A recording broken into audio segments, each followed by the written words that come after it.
Welcome to the referee's corner, Ma'a. We're starting with Hlungwane and Amazulu. There was a red card given to Hanamub. Was the red card correctly given or not? Let's go and have a look. He's clapping, he's asking for the ball. Look at the time there. The time is almost 90 plus. So he pushes a ball boy. Is that allowed in football? No, it's striking an opponent. But when not challenging for the ball, it's what we call violent conduct. So now, violent conduct is when a player uses excessive force. Was there excessive force? No, because the law provides that if a player strikes an opponent and when he strikes an opponent, the force used was negligible, then the referee must downgrade to a yellow. So who is guilty there? The player is guilty, but the referee should have downgraded to a yellow because the force used was negligible. But the ball boy as well, or the ball crew, deserve something in terms of a yellow. Right, let's go to the next one. We're going to Mahopa, Pirates and Chippa, where the stadium was almost full. Here, Mahopa was given a penalty. Was this penalty correctly given or not?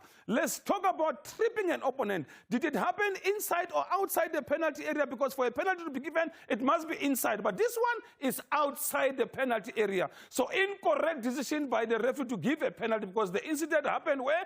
Outside the penalty area. So Ashisasekanga lives. Let's go to the next one. The next one, we're going to educate you on what we call football understanding. Do you really understand football? Let's test your knowledge. Football understanding teaches us what do football expect from a certain situation. Right, in this situation, what do football expect? Now, if you check them, some say a pass.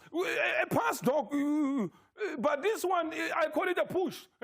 So he pushes the ball to Cupido to play. So now, some say, no, he passed the ball, he played the ball.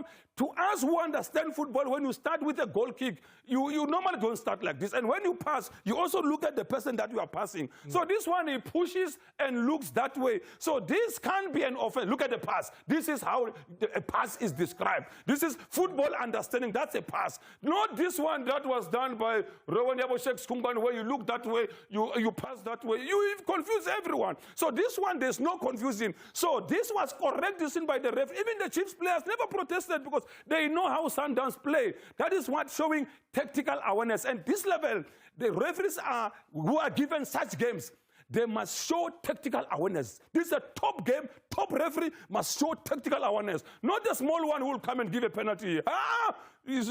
No, nothing wrong here. Right, let's go to the next one here. We see Shalulile getting a penalty.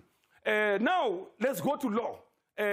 Let's go to law when something happened inside or outside in terms of a holding. Right, here's the law. The law says when holding starts outside the field of play, outside the penalty area, and continues inside, the referee must award a penalty. Right, here, let's go and have a look. If it starts outside and continued inside, the referee must award a penalty. You see Michael Musimong awarding a penalty, but in a part that it's inside, there's Benegant. Right, look at it there. It's on the line, or almost inside with holding that started outside, continued inside. So the referee was correct. Look at it there. Inside the penalty area. Therefore, correct decision by the referee to award a penalty, but it started outside and continue holding with judge where it ends, not where it starts, where it ends. So correct decision by the referee to give a penalty.